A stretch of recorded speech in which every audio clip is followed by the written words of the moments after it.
Hello guys, तो हमारा ये पार्ट स्टार्ट होता है वहीं से जहाँ से एरी ने अपनी चमक से पूरी वेंडेमेर फैमिली को चौंका दिया था। तीनों यही सोच रहे थे ये लड़की पागल है और एरी हंस रही थी, वो भी अपने अंदाज में। नागिन चिल्लाते हुए कहती है, फिर भी मैं हमारे डेमियन के लिए लेडी को एक सुटेबल पार्टनर नहीं मानती। वो एक नाइट है और तुम एक मेज है ना। एरी एक्टिंग करते हुए मुंह पर हाथ रखकर कहती है, क्या ये अच्छा नहीं है? नागिन सोचती है, क्या ये काम किया? एरी अपना ऐसा फेस बनाते हुए कहती है, मेरे अंदर आग जल रही है। वाओ, कितने गुस्से से कहा है। अगर आपको ये नहीं समझ में आया तो मैं समझा देती हूँ।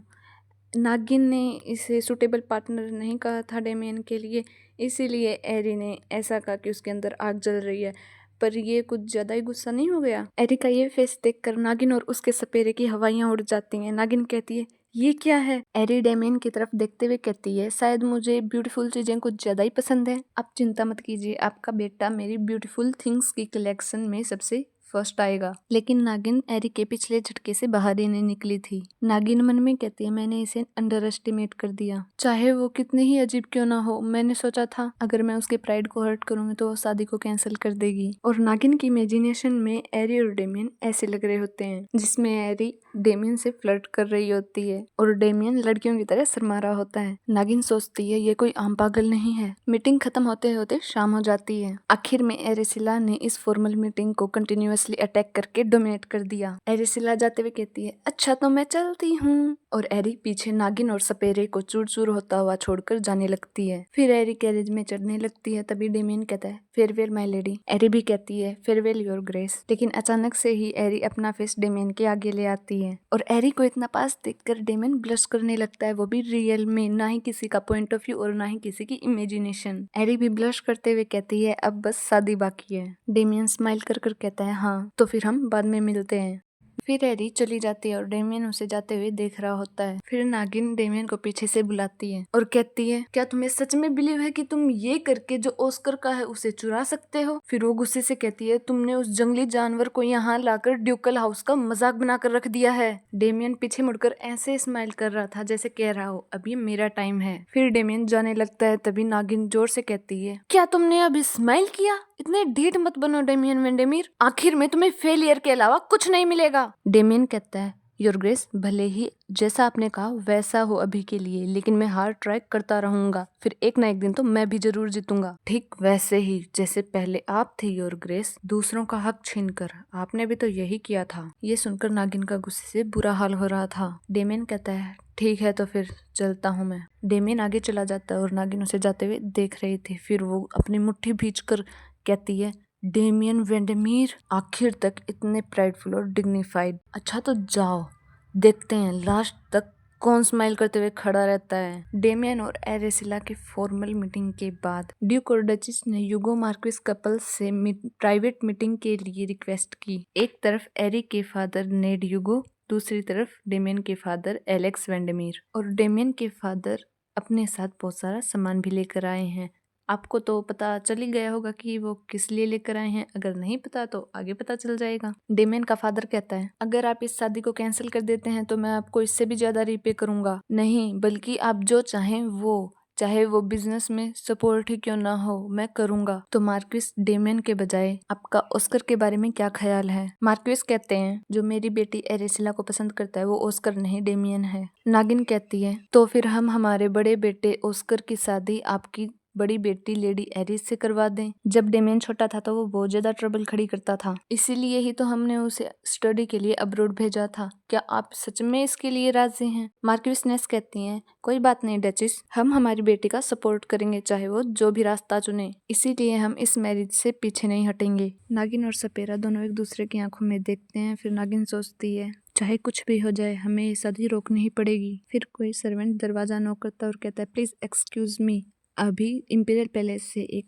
लेटर आया है। ये सुनकर नागिन और सपेरे के होश उड़ जाते हैं। मार्क्विस कहते हैं, इसे यहाँ ले आओ। मार्क्विस नेस कहती हैं, ये तो अच्छा हुआ कि आप दोनों यहाँ पर हैं, तभी लेटर पहुँच गया। फिर मार्क्विस नेस तिरछी नजरों से नागिन और सपेरे को देखते हुए कहती हैं, आप तो जानते ही हैं ये political marriage his majesty the emperor के ऑर्डर से भी हो रही है, इसलिए मैंने पहले ही सिचुएशन के बारे में उन्हें इन्फॉर्म कर दिया था। मैंने उनसे कहा कि हम लेट ड्यूक वेंडेमीर की विल और हिज मैजेस्टी के प्रोमिस का सम्मान करेंगे। सर्वेंट कहता है, ये लेटर्स मार्क्विस ह्यूगो और ड्यूक वेंडेमीर के लिए हैं। सर्वेंट ड्यूक क्या ये लेटर्स करते हुए कहता है, प्लीज एक्सेप्ट कीजिए। मार्क्विस कहते हैं, डियर इन लॉज। लेटर्स को देखकर नागिन और सपेरा दोनों परेशान हो जाते हैं। नेक्स्ट कैरेज का सीन दिखाया जाता है। कैरेज में बैठी नागिन कहती है, डार्लिंग अब हम क्या करें? ऑफ कोर्स हम जानते हैं कि वो अड़ियल हैं, पर उन्होंने तो ऑलरेडी हिज मेजेस्टी को रिपोर्ट कर दी। क्या होगा? डेमियन हेयर बन जाए अगर ऐसे ही चलता रहा तो। सपेरा सोचता है, वो डेमियन हेयर बन जाएगा? हाँ फ्रेंड्स,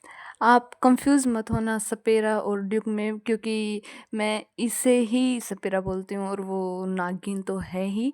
पर अगर आपको मतलब ये ठीक नहीं लगता तो फिर मैं ड्यूक बोल देती हूँ। और वैसे ये इसके जैसे काम है ना, उसे तो ड्यूक बोलना ही नहीं चाहिए। अपने बड़े बेटे और छोटे बेटे में कितना भेदभाव करता है, मुझे तो बिल्कुल भी पसंद नहीं है ये सपेरा और वो नागिन। और अगर आपके पास इन दोनों के लिए कोई अच्छा नाम है तो आप वो कमेंट में कर सकते हैं जो इन पर सूट करे। वैसे नागिन के ऊपर तो नागिन ही सूट करता है, और बाकी आप सपेरे के लिए जो भी चुने वो बता देना मुझे। और अगर आपको इन दोनों के ही नाम मतलब ये नागिन और सपेरा अच्छे ना लगे हों तो आप मुझे बता देना। तो चलिए बकवास करते हैं खत्म और आगे बढ़ते हैं। फिर ड्यूक को पास्ट याद आता है जब डेमियन छोटा था। फिर एक सर्वेंट कहता है, तो फिर मैं आपको पोर्ट तक एस्कॉर्ट करूंगा यंग मास्टर डेमियन। ड्यूक कहता है, तो कोई आखिरी वर्ड्स? डेमियन ड्यूक को बड़ी ही खतरनाक नजरों से घूर रहा होता है। फिर वो कहता है, फादर आप एक कायर हैं जो एक औरत के पल्लू के पीछे छुप रहे हैं। ड्यूक प्रेजेंट में कहता है, नहीं कभी भी नहीं, ऐसा बिल्कुल भी नहीं होगा। फिर वो नागिन से कहता है, सोफिया? वो कहती है, हाँ। फिर वो कहता है, जब कल तुम लेडी ह्यूगो से मिलो तो उसे थोड़ा सा प्रवोक करना, बाकी सब मैं संभाल लूंगा। फिर अगला सीन हमें मैजिक टावर का दिखाया जाता है, जहाँ सैली और रूडी शौक लग रहे होते हैं। सैली कहती है, सीनियर क्या आप सच में शादी कर रही हैं? रूडी कहता है, और वो भी एक नाइट से? सच में? हैरी कहती है, हाँ फॉर्मल मीटिंग खत्म हो चुकी है और अगले महीने शादी है। सैली शौक होते हुए कहती है, हैं इतनी जल्दी? फिर सैली थोड़ा शांत होकर कहती है, सीनियर। एरी कहती है, हाँ। फिर सैली थोड़ा उदास होकर कहती है, सीनियर तो क्या आप मैजिक टावर को छोड़ देंगी? दूसरी फीमेल मेजिस ने भी तो टावर को छोड़ दिया था शादी के बाद। एरी कहती है, ये क्या कह रही हो सैली? मैं क्यों टावर को छोड़ूंगी?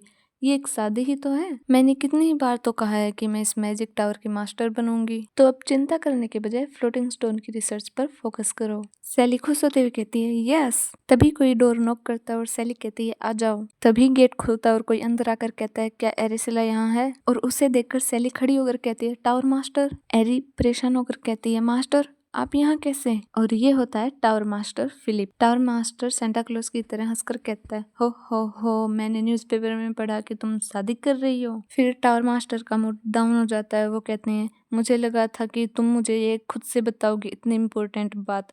एरी कहती है, वो बहुत कुछ चल रहा था तो मैं भूल गई, आई एम सॉरी। फिर से टावर मास्टर मूड अप करके कहते हैं, तो चलो फिर एक कप चाय हो जाए। फिर टावर मास्टर के स्टडी रूम का सीन दिखाया जाता है। टावर मास्टर कहते हैं, हो पहले तो मुझे लगा कि एरिसिला तुमने अपना दिमाग कम्प्लीटली खराब कर लिया है, लेकिन बुढ़ा होने के कारण मेरा ही दिमाग सठिया गया है, तुम्हारा नहीं। और एरी अजीब तरीके से हंस रही होती है। टावर मास्टर आगे कहते हैं, लगता है वो कल ही की बात है जब तुम बोल्ड और फियरलेसली मेरी लैब में घुस आई थी। फिर हमें तब का सीन दिखाया जाता है जब एरी दरवाजा जोर से खोल कर आकर कहती है, मैं कभी भी शादी नहीं करूंगी, तो मुझे टावर मास्टर बना दो। टावर मास्टर कहते हैं, बच्ची पहले ग्रेजुएट तो हो जा अकेडमी से। एरी खुश होकर कहती है, ये असली शादी नहीं है, मैं आपसे होनेस्ट रहूंगी मास्टर। ये शादी बस एक डील है, जब हम दोनों को वो सब मिल जाएगा जो हम चाहते हैं तो हम दोनों डिवोर्स ले लेंगे। फिर टावर मास्टर कहते हैं, आखिर एक नाइट से तुम चाहते क्या हो एग्जैक्टली? एरिसिला तुम्हें क्या वो केस याद है जब एक मेज ने नाइट से शादी की थी? एरी सीरियस होकर कहती है, क्या आप लिटरसन इंसिडेंट के बारे में बात कर रहे हैं? फिर हमें लिटरसन इंसिडेंट के बारे में बताया जाता है। द लिटरसन इंसिडेंट, एक स्वॉर्ड मास्टर और इंपीरियल नाइट्स का कमांडर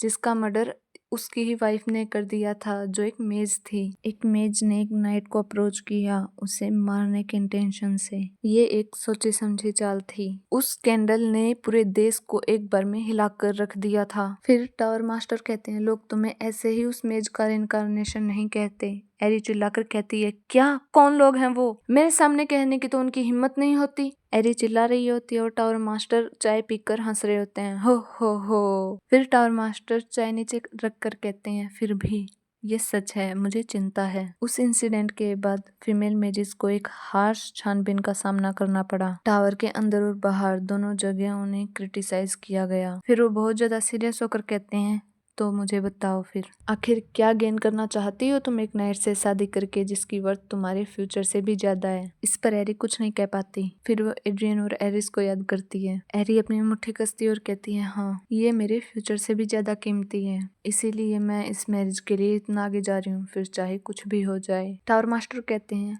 अगर तुम ऐसा ही चाहती हो तो मैं भी तुम्हें सपोर्ट करूंगा। पर एरिसिला, क्या प्रिंस फ्रेडरिक के साथ कुछ हुआ है? एरी कहती है, टावर मास्टर कहते हैं उसके रेगुलर लेटर्स जो टावर आते थे वो अचानक से बंद हो चुके हैं। तभी एरी को रियलाइज होता है। फिर वो परेशान होते हुए कहती है, हाँ मैं तो पूरी तरह भूल ही गई थी, फ्रेडरिक का तो मुझे ध्यान ही नहीं रहा। फिर हमें इंपीरियल पैलेस दिखाया जाता है। एरी कहती है, मुझे नहीं पता कि तुम गुस्सा क्यों हो, पर अब इसे जाने भी दो। मेरे पास बहुत सारे फ्रेंड्स नहीं हैं और मैं तुम्हें इसीलिए नहीं गवा सकती कि मेरी शादी हो रही है। अगर मैंने कुछ गलत किया है तो प्लीज मुझे माफ कर दो। जब तुम बेटर फील करो तो मुझे लेटर भेज देना। एरेसिला, ये एरेसिला का लेटर था और रियल में एरेसिला ये कह रही थी, हॉनेस्टली मुझे लगता है कि वो फालतू में ही गुस्सा है। और इधर एरिसिला का लेटर पढ़कर फ्रेडरिक खुश हो जाता है और मन में कहता है, ये डेफिनेटली एरिसिला की ही स्टाइल है लेटर लिखने की। बट सीरियसली मुझे नहीं पता कि कब एरिसिला ने एक नाइट से सीक्रेट रिलेशनशिप स्टार्ट की और अब तो वो उसे शादी भी कर रही है। जब तक उसे किसी चीज में बेनिफिट ना मिले वो ऐसा बिल्कुल भी नहीं करती। ये बहुत ज्यादा स्ट्रेंज है, कुछ ना कुछ तो है जो छुट रहा है। फ्रेडरिक अपने सर्वेंट से कहता है, सर से पांव तक